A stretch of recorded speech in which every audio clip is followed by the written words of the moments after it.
Rádio Piauí. Olha, a primeira vez que entraram na minha casa, eu tinha uma câmera, essas bolsinhas da Canon, que acho que custaram R$2.000, R$3.000. Foi de um projeto nosso, né? Um projeto para nós filmar, gravar tudo que a gente for fazer. Essa é a Alessandra Corap, uma indígena do povo Munduruku que vive no Pará. Ela está contando um episódio que aconteceu em 2019, quando invadiram a casa dela, em Santarém, que fica na margem do rio Tapajós. E aí eu cheguei, né? E a minha casa estava aberta, mas eu achava que é meu filho que deixou aberta a porta. Eu dizia assim, não, mãe, eu deixei, mas não. Ele disse, mãe, eu fechei a porta. Eu disse, mas a porta está aberta. Primeiro a Alessandra achou que fosse ladrão. Mas à medida que foi andando pelos cômodos, ela viu que quem entrou não quis levar vários objetos de valor que ela tinha. Eu senti uma pontada bem assim dentro do meu peito. Eu disse, cadê minha bolsa? Minha bolsa com todos os documentos, com as denúncias, pendrive, né, HD, tinha todos, né? Eu fui procurar minha bolsa tinha sumido.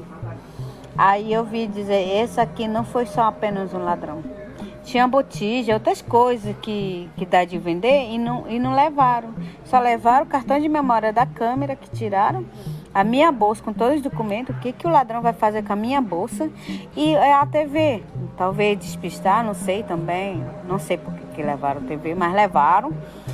E aí deu um pânico nessa hora, eu chorei muito, foi o primeiro ataque que teve comigo. E eu chorei. Aí o meu filho, o menorzinho, ele era menor, agora ele tá grande, ele diz assim, mãe, eu não quero que te mate assim. A Alessandra é uma ativista indígena que vem há anos denunciando os ataques sofridos pelo povo Munduruku. A nossa luta, principalmente hoje dentro, que está afetando, que está ameaçando, é os garimpeiros, é os madeireiros, né? É os grileiros, é os palmiteiros que estão acabando com os saizais para tirar palmito, para botar na mesa dos ricos. A Alessandra teve a casa dela invadida de novo quando voltou de Glasgow, onde tinha ido para a Conferência do Clima em novembro passado. Por causa das ameaças, ela está pulando de casa em casa e não passa mais muito tempo no mesmo lugar. A polícia não descobriu quem foi que invadiu a casa dela. Mas eu não ia ficar surpreso se descobrissem que foi alguém ligado ao garimpo ilegal no Tapajós. No ano passado, garimpeiros botaram fogo na casa da Maria Leusa Munduruku, uma liderança indígena que também vinha denunciando os crimes ambientais. Eles chegaram lá fortemente armados, né, e queimaram o motor de luz dela, a antena de internet e tudo que estava dentro de casa. Então a situação ela não está muito boa aqui para a gente não. E a gente está aqui praticamente vulnerável. A qualquer momento eles querem invadir, né, a casa das lideranças que são contrárias à garimpagem. Né?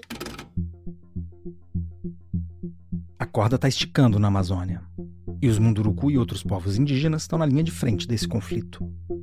A história da Alessandra é um relato do fronte de uma batalha no Pará. Mas tem muitas outras rolando por toda a Amazônia.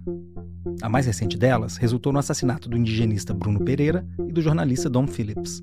Isso foi no Vale do Javari, no oeste do Amazonas. Mas para onde você olhar naquela região, você vai achar um conflito. A Amazônia está em pé de guerra. E é disso que a gente quer falar nesse episódio.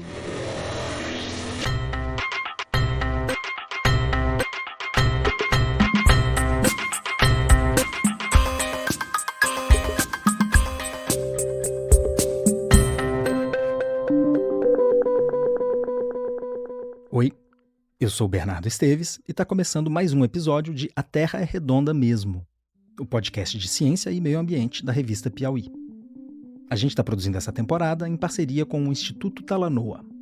A gente quer falar dos principais desafios que o Brasil tem para proteger o meio ambiente e enfrentar a crise climática. A gente está de olho no que os cientistas estão dizendo e nas ideias que os candidatos estão propondo para enfrentar esses problemas, para a gente poder votar baseado em evidência em outubro. O desafio imediato de quem ganhar as eleições vai ser desarmar a bomba da escalada da violência e do crime ambiental na Amazônia. Para falar disso, eu fui atrás do jornalista Cláudio Ângelo, que é coordenador de comunicação do Observatório do Clima. O Cláudio escreveu um dos melhores livros em português sobre a crise climática. Se chama A Espiral da Morte. No começo do ano, ele escreveu um texto chamado Vai Ter Guerra na Amazônia, que saiu no blog da Companhia das Letras. O Cláudio estava voltando de uma viagem de quase 20 dias pela Amazônia e contou como dava para sentir no ar um clima de hostilidade que ele nunca tinha visto. Bernardo, assim, você sabe como é que a banda toca por aquela região, né? Vários lugares da Amazônia são regiões de fronteira, e fronteira compreendida no sentido mais bang-bang possível, né? Então, para jornalistas e para ambientalistas, dependendo de onde você vai na Amazônia, nunca é um lugar tranquilo. Tem sempre um risco. Eu morei na Amazônia, morei no Acre, fui várias vezes para lá em viagens de trabalho, mas eu nunca senti antes a tensão que eu senti agora, especialmente em Novo Progresso, que é a última cidade do sudoeste do Pará, no eixo da BR-163, antes da divisa com Mato Grosso. Cláudio contou uma história que me deixou impressionado. Eu tive 3 colegas, 2 delas são pessoas que eu conheço, que fizeram check-in no mesmo hotel em que eu fiquei, em Novo Progresso, com Tasso Azevedo, em 2019, primeiro ano do governo Bolsonaro, e foram fazer um trabalho de campo, e quando voltaram à noite para o hotel, tinha um envelope para elas na recepção com 3 balas de revólver, uma para cada um. Então é esse tipo de coisa que acontece, né? E a gente ouve avisos das pessoas com quem a gente vai conversar lá, tipo, olha, não ande em tal lugar, não se exponha, não fique muito tempo na cidade, convém não ficar muito tempo na cidade, porque as pessoas começam a saber quem é você e começam a querer saber o que você vem fazer. Então, tudo conflui ali para um clima um pouco de intimidação. O Cláudio está na estrada há bastante tempo. A gente trabalhou junto quando ele era editor da revista Super Interessante. Isso foi no fim do século passado. Nunca antes, e eu acompanho a Amazônia há mais de 20 anos, nunca antes eu senti que o crime ambiental estava tão empoderado e tão à vontade na Amazônia como ele está hoje. São cidades inteiras que vivem de ilícitos e elas ganharam uma sinalização muito clara do presidente da República que esses ilícitos não apenas serão tolerados, como eles serão estimulados. Quantas vezes você não já viu o ex-ministro do Meio Ambiente, cujo nome não declinarei aqui, falar para madeireiro, vocês são trabalhadores, cidadãos de bem, vocês não podem ser criminalizados por estarem trabalhando para pagar a comida dos filhos de vocês. Então, isso tudo cria um caldo na região de muita violência. E evidentemente, o acesso facilitado a armas, que naquela região sempre foi facilitado, ele agora virou uma coisa muito escancarada, a ponto de eu ver num ramal, numa estrada de terra, na direção da terra indígena Mecranotiri, lá dos índios Caiapós, no município de Altamira, um CAC, um clube de atiradores sendo construído, um outdoor, assim, no meio de uma fazenda, aqui futuras instalações do CAC de Castelo dos Sonhos. Então é por aí. CAC é a sigla para caçador, atirador desportivo e colecionador. E o governo Bolsonaro tomou várias medidas para facilitar o acesso desse grupo a armas de fogo e munição. Com essas medidas, tem cada vez mais grileiro, madeireiro e garimpeiro se armando. E eles estão avançando sobre as terras indígenas. As invasões em terras indígenas quase triplicaram desde 2018. O número vem de um levantamento do Conselho Indigenista Missionário, divulgado na semana passada. No caso dos Munduruku, a pressão maior vem dos garimpeiros que estão invadindo as terras indígenas para tirar ouro, principalmente. O garimpo em terras indígenas é proibido pela Constituição, mas vem crescendo muito no Brasil, em particular durante o governo Bolsonaro.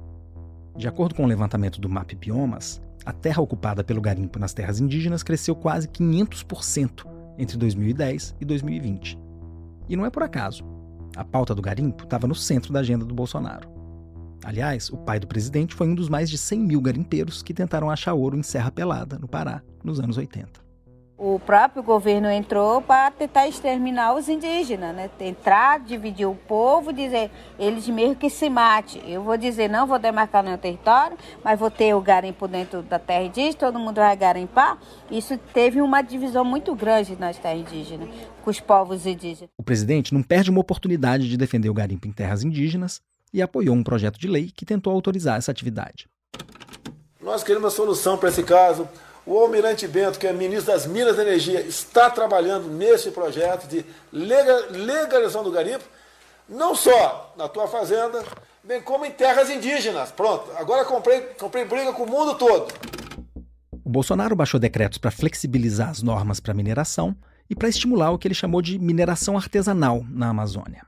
Essas medidas foram monitoradas pela equipe da Política por Inteiro, que está de olho na boiada, conforme a gente contou no episódio passado. E a ciência tem apontado as consequências que isso pode ter. Um estudo da USP que saiu no mês passado calculou qual seria o impacto da abertura de áreas protegidas no Pará e no Amapá para mineração.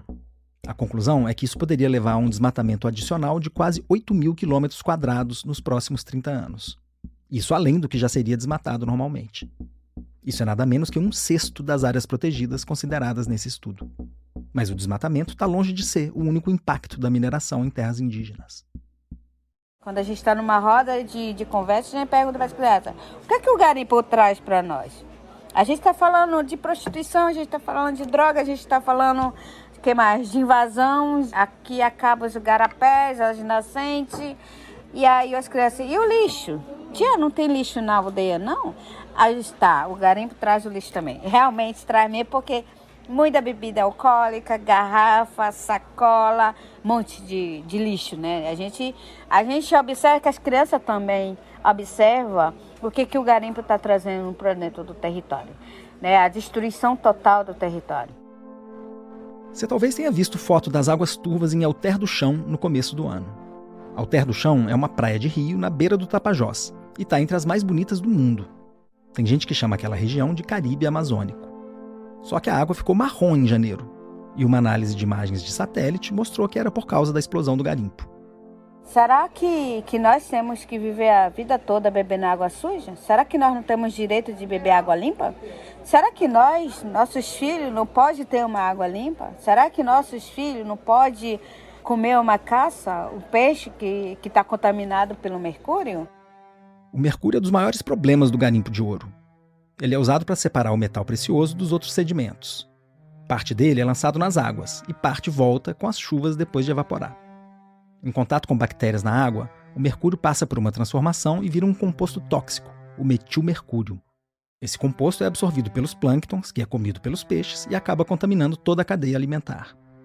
O mercúrio ele vai indo para os peixes, né? Para os peixes pequenininhos, que os garimpeiros mexem lá, queima lá o ouro, e aí vai os peixinhos pequenos comem, os grandes vão comendo os pequenininhos. E aí quem come os grandes somos nós, né? E não tem como outra fonte dizer não vou comer mais peixe, né? Os efeitos desse tipo tóxico de mercúrio no organismo podem ser devastadores. Ele pode causar lesões cerebrais, problemas no intestino, nos rins e nos pulmões. Quando eu conheci mesmo o que é mercúrio, foi em 2016, quando foi o indigenista que trabalhou com a gente, né? Ele começou a ter as fraquezas nas pernas, começou a cair, né? Começou a sentir tremedeira. Quando ele saiu para a cidade dele, Natal, em São Paulo, ele fez vários exames lá e viu que ele estava com metilmercúrio. Até então a gente não sabia o que era isso. E aí, vários relatos, né, dos caciques falando, a minha prima que engravidou, neném de problema, a fulana que nasceu meio estranha, criança. E alguns jovens começaram a crescer da fraqueza nas pernas, depois de grande, né? E aí a gente fez o pedido, o Fiocruz veio, fizeram análise dos cabelos de 3 aldeias, Saremaibã, Sareaboi e Puxumaibã. Há 3 aldeias. Esse estudo que a Alessandra está falando foi feito em 2019 por cientistas da Fiocruz e de outras instituições. Eles analisaram o cabelo de indígenas de 3 aldeias Munduruku, em busca de traços de mercúrio. Os cientistas acharam mercúrio em todos os participantes do estudo, inclusive as crianças. Em mais da metade dos casos, o nível estava mais alto que o patamar considerado seguro para a saúde. O caso mais crítico foi o da aldeia Saureaboi.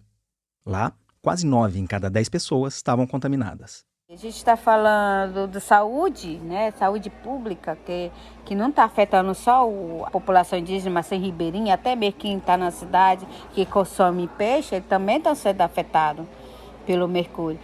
No município de Itaituba, parece que deu 75% de pessoas com metilmercúrio, com mercúrio no sangue. E isso é grave, mas os garimpeiros, deputados, prefeito, vereador, estão não ligando não. Eles querem ouro, eles querem dinheiro. Para quem vai esse ouro, né? Será que só o ouro vai para cima para os empresários, para ficar rico, para ter helicóptero, para ter arma, para ter droga, enquanto a população consome o quê? Que sobra para a gente? Mercúrio. E tudo isso, quem fica doente somos nós. Quem fica doente é a população que consome aquele peixinho, que um pescador vai lá no meio do rio, vai pescar, bota sua malhadeirinha. E aí, o que sobra para nós? Nada, nada, nada. Só doença. Só doença, destruição e violência que acontece dentro do território. É isso que acontece. A perversidade do garimpo em terras indígenas está toda nessa fala da Alessandra. É uma atividade ilegal que não paga imposto e que gera lucro para poucos, mas deixa um prejuízo coletivo que vai ser sentido por gerações. Mas no que depender de ativistas como ela, eles não vão ter sossego. Eu não vou parar, falo isso bem claro com meus filhos, bem claro com a minha mãe, com o meu povo. Né? Quando os garimpeiros começam a apontar, chegar, eu digo, eu não vou parar, né? E eu vou continuar, porque eu sei o que eu estou defendendo. Eu sei muito bem qual é a minha luta. E eu não estou sozinha, né? Tem outras mulheres que estão nessa luta muito grande, que estão sendo ameaçadas. É o que a gente já vem falando há muito tempo, né? A gente já vem falando, será que nós só vão enxergar a nossa luta quando a gente morre? Será que eu tenho que ser um Bruno? Será que eu tenho que ser o Dom? Para as pessoas verem que eu estou defendendo o território, o rio.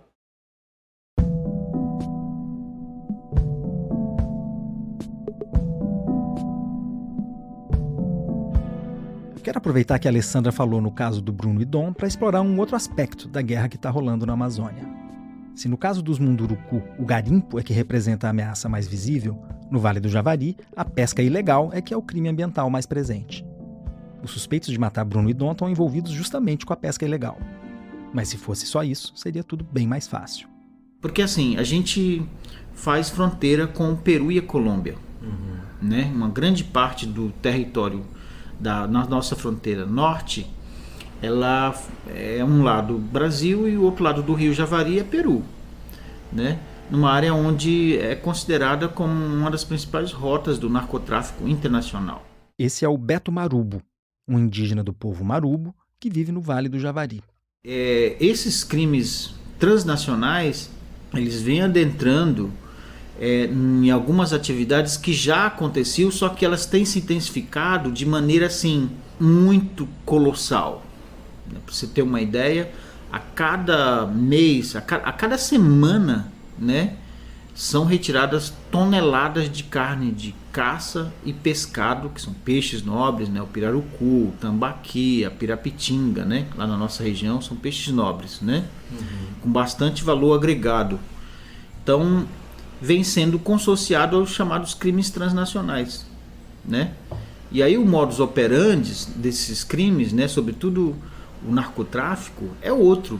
Não é o pescador simples que está entrando lá, né?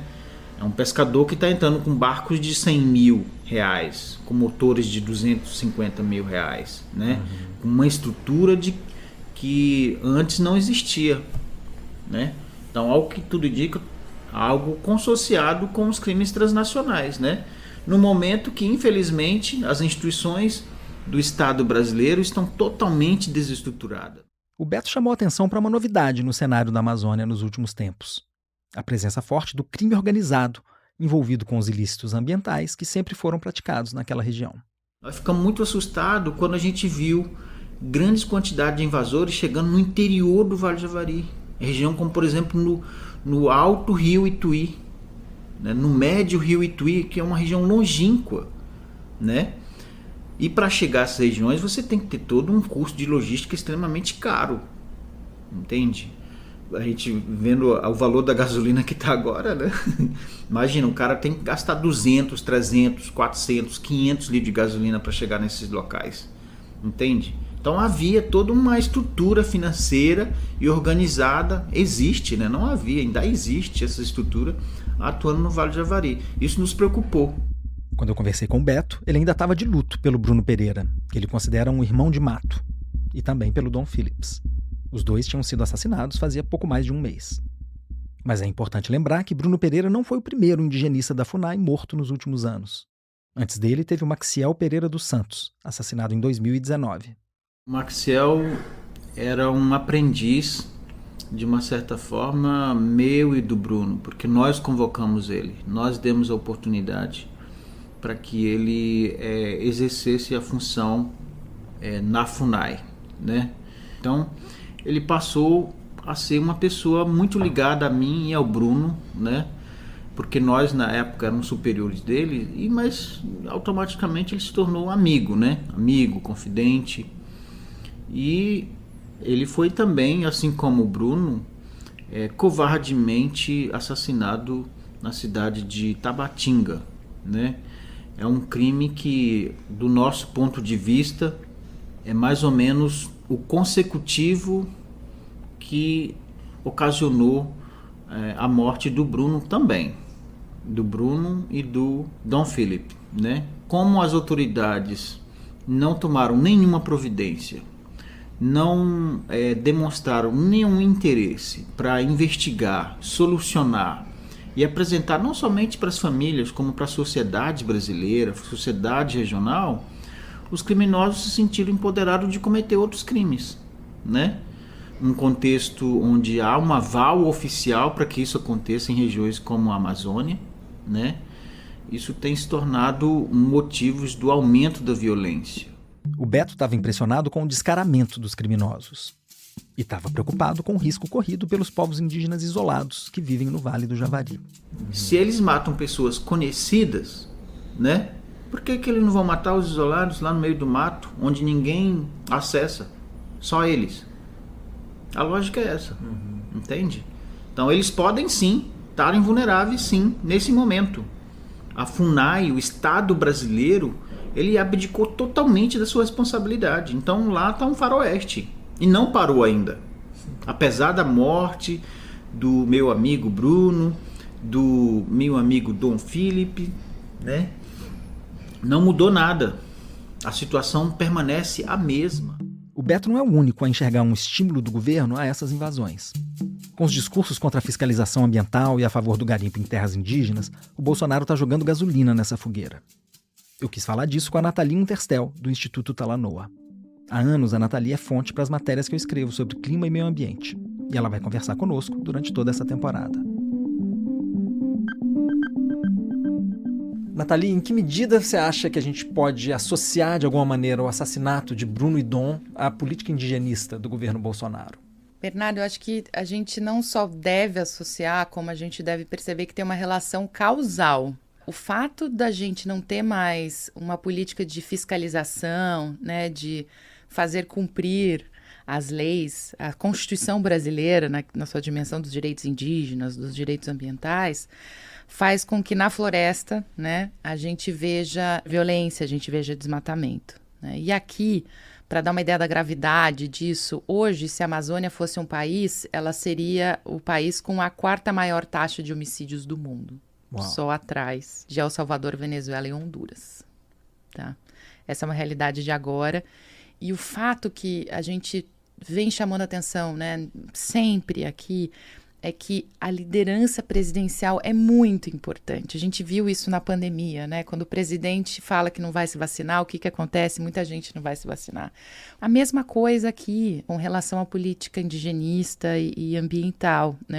As falas do presidente, elas influenciam o comportamento das pessoas e também os discursos e as expectativas dos próprios políticos. A gente tem acompanhado nos estados, né, como também os governadores, as assembleias legislativas estaduais, elas replicam esse comportamento. Elas começam a dizer que, enfim, que os indígenas não têm direitos ou, enfim, todas essas coisas que a gente tem visto acontecer. Então, tem um estímulo oficial para grilagem de terras, para garimpagem também, né? Ele é muito pró-garimpo, ele defende o garimpo, a mineração ilegal de ouro. E a gente viu também o próprio Bolsonaro indo na ONU, né, em 2 Assembleias Gerais da ONU e inclusive atacando lideranças nominalmente. Ele falou do Raoni e tentou sempre falar de abrir as terras indígenas independentemente dos indígenas não quererem. né? Abria aí a interesses alheios. Então, como resultado também, a gente viu no primeiro ano de governo Bolsonaro a área de mineração ilegal dobrar de tamanho, segundo dados do Instituto Socioambiental. Então, são muitas as evidências que apontam uma relação de causalidade. As falas do presidente, a paralisia dos órgãos ambientais indigenistas e depois os efeitos na ponta, inclusive esses de violência contra defensores ambientais, como Bruno Pereira e Dom Phillips, que estavam, enfim, numa região que não é terra sem lei, porque tem lei e tem povos indígenas lá, mas que, enfim, foram atacados por estarem documentando, né, os efeitos da política indigenista ou da falta dela no momento.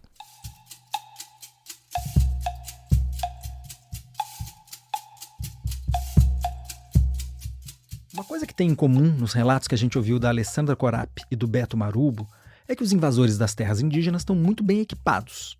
Isso é um reflexo da penetração do crime organizado na Amazônia. Quando eu comecei a pesquisa para esse episódio, eu tive a impressão que só ia entender o que está acontecendo na Amazônia se eu fosse conversar com alguém que conhece a fundo o crime organizado. E foi por isso que eu resolvi procurar meu colega Alain de Abreu, da Piauí. O Alain é um repórter investigativo que cobre esse tema e já lançou 2 livros eletrizantes sobre narcotráfico no Brasil. Recentemente, ele vem apurando histórias de crimes ambientais na Amazônia. No começo do ano, ele publicou na Piauí uma reportagem muito boa escrita com Luiz Fernando Toledo. Essa matéria rastreou o caminho de um lote de madeira de ipê amarelo, cortada ilegalmente no sul do Pará, até uma loja em Nova York. Ela mostrou ainda como a maior facção criminosa do Brasil anda envolvida com o tráfico de madeira. Nesse caso, o envolvimento do PCC. Mas eu acho que é uma prova interessante de confluência do crime ambiental com o crime organizado no Pará. É um processo relativamente recente que tem se acentuado muito, como tem sido noticiado. E como é que a gente poderia caracterizar melhor, Alain, essa confluência de que você está falando, de crime ambiental, de narcotráfico, crimes que você estava mais acostumado a cobrir até alguns anos atrás, né? Pois é, assim, é bom que se diga que o narcotráfico é presente na Amazônia há décadas já, né? Desde a época dos cartéis tradicionais de Cali e Medellín, dos anos 80, já há relatos de grandes narcotraficantes atuando naquela região, principalmente no Amazonas e Pará. E Rondônia também, porque era uma rota, o Rio Amazonas possibilita uma rota muito interessante de escoamento da produção de cocaína colombiana e peruana até Belém e aí em seguida até o exterior, né, Europa e Estados Unidos.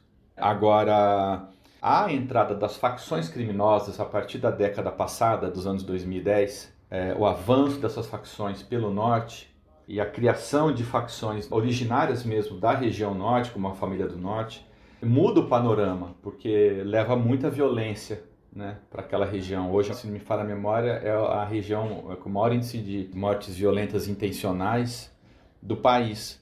Nos estados da região norte, o número de mortes violentas aumentou 9% no último ano. Em todas as outras regiões do país, esse índice diminuiu. Os números são do Anuário Brasileiro de Segurança Pública, que saiu em junho. O relatório mostrou também que 13 dos 30 municípios brasileiros mais violentos estão na Amazônia Legal. O crime na Amazônia é muito ligado ao tráfico de cocaína e para isso é preciso controlar rotas especialmente rotas fluviais. Alguma coisa aérea também, mas a Amazônia predomina ainda, até onde eu sei, as rotas fluviais do tráfico de cocaína. Então, por barco você leva uma quantidade de droga maior, né? Por avião você não consegue levar mais do que 500 quilos de cocaína em cada voo, porque são aviões pequenos, né? E não suportam uma quantidade maior de droga. No barco você consegue levar até tonelada de droga, né? Dependendo da dimensão dele. E lá eles têm lanchas rápidas que fazem esse trajeto, por exemplo, Tabatinga-Belém, com poucos dias, assim. E a fiscalização é quase inexistente, não é impossível, né? Eu já falei com um policial federal que atua naquela região, ele disse que é impossível, o rio é imenso, né? Não há controle nenhum de tráfego marítimo naquela região, né? O controle é mínimo, né? Eu tenho certeza que trafegam toneladas de cocaína diariamente lá, ou semanalmente. Tanto que há evidências de transporte de cocaína por submarino, né? Em novembro de 2019 foi apreendido um submarino com 15 toneladas de cocaína.